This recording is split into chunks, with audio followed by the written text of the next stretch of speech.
Hello YouTube.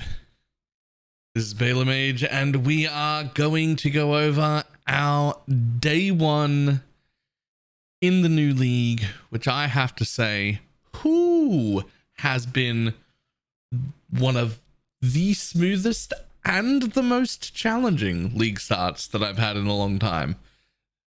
So we'll go over why it's so challenging to start with. One, I built a character that has no defenses.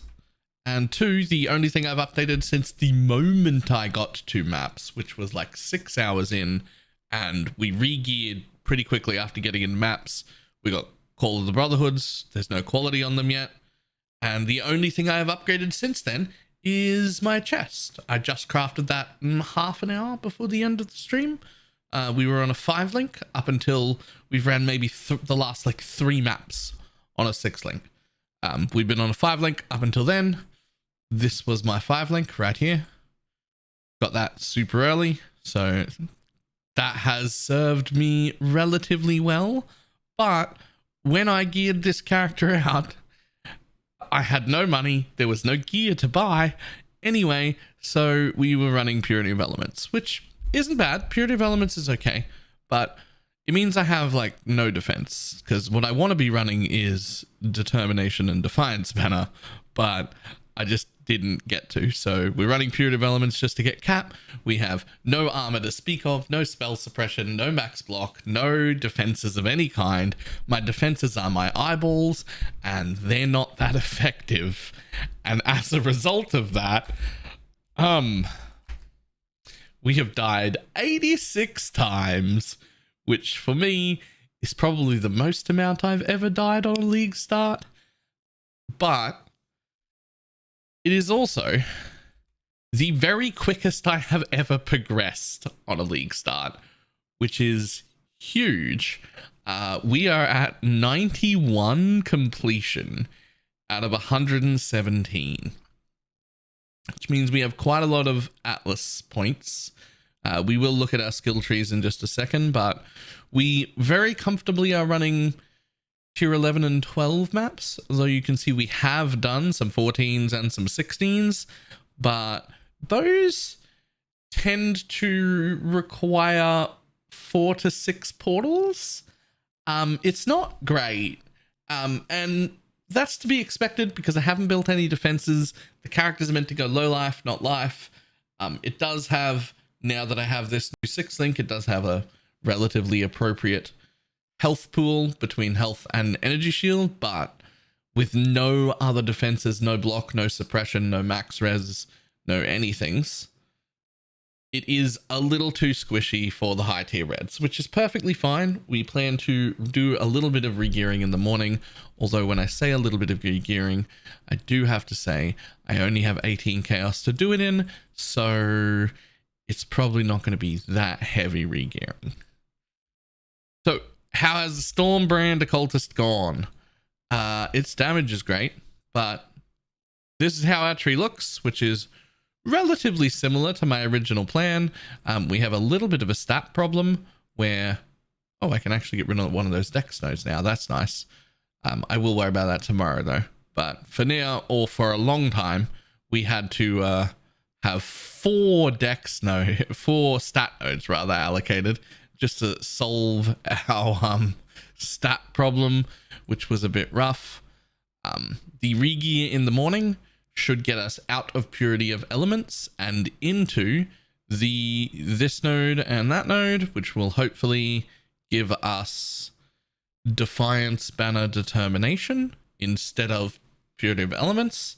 And between those two, we should have some relatively decent physical mitigation. It still won't be through the roof, but it will be quite a bit better than it is right now, which is currently 530 armor, which I'm pretty sure almost all of comes from my belt. I guess I have this as well. This is elemental weakness on hit, just for our occultist pops. I found one with life. It cost me 10C. It's up until other than the Call of the Brotherhoods and the 6-link, this is the only item I've spent more than 3C on. This is a 3C weapon that I crafted on. This is a 1C pair of boots. These are as a 2C belt. That is a 1C amulet. That is a 2C shield. This is about as cheap as you can possibly get. So, moving on to our Atlas tree. I have to say some things about after using this for one day. First of all, my tree looks a little bit weird. It's a little bit scuffed. We kind of changed what we were doing halfway through when we realized that taking too many of the juice nodes super early on this particular character was a bad move because I couldn't handle the juice. For instance, these King Harbies, they kind of destroy me. They're a problem. They take too long to kill. I am not powerful enough for that yet. You can see we started to go into Abyss, which was my original plan. We decided against filling out the rest of them, and I don't have any respec points to get rid of those two. So instead, I decided to go for things that will greatly improve my ability to map quickly for day one early, which meant I took all the shrine nodes, including this extra travel, which is just 25% duration, which I know makes a square, and you're just going to have to forgive me for now because I really wanted the duration on my shrines. The character is getting rather heavily carried by shrines right now. Between all of these points and the goal to give me a bunch of shrines, and then these shrine points right here, they are actually carrying me quite a bit. So that is actually how I'm surviving right now. To be honest, it was a 20-hour stream. I was awake an hour before that, and I'm recording this an hour afterwards. So it's now 22 and a half hours of maximum mental engagement. So some of this stuff might be wrong. I honestly don't know. It will all get updated in the morning. But as you can see, I just didn't want to make maps get any more difficult than they already were. So I started taking quant nodes, and I took the quant and rarity nodes in the middle, and I've actually got 6 more to spend right now, but my brain just stopped working.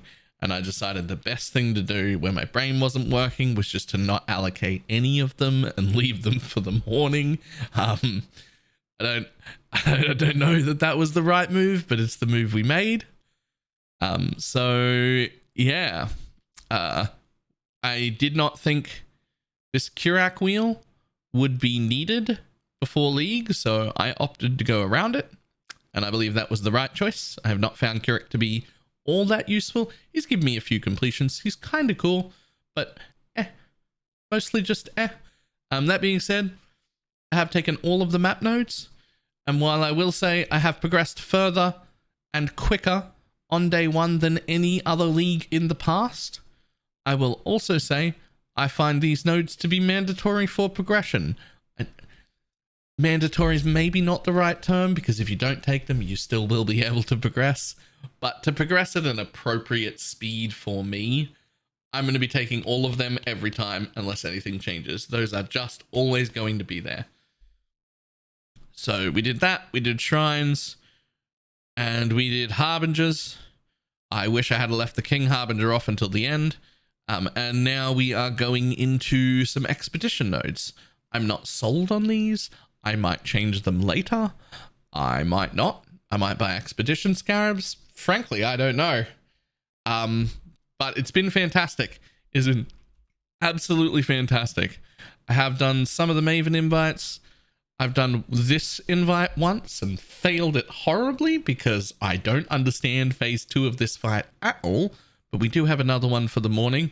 So if you want to see how I try and handle these fights on this build, you'll be able to relatively easily check the VOD on Twitch for the second day of the league, because the first thing I'll be doing is a little tiny bit of regearing my Uber Lab, which I have the ability to get for a while now, and I just haven't because I was too tired to go into the lab. So I'll be doing Uber Lab and then going back into them again to, I don't know, attempt them.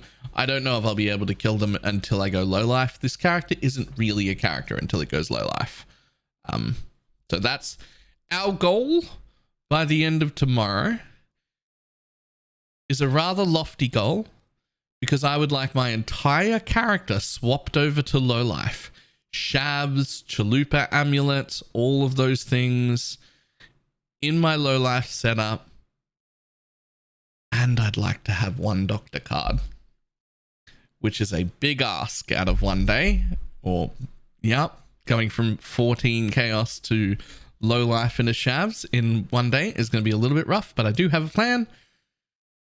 And that is it. However, the only other thing worth talking about would be Arch Nemesis League.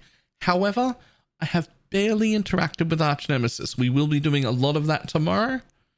Only in the last 4 or 5 maps that I ran did I start flipping I don't know what you call them, the monster bits, the bits that you build Arch Nemesis with.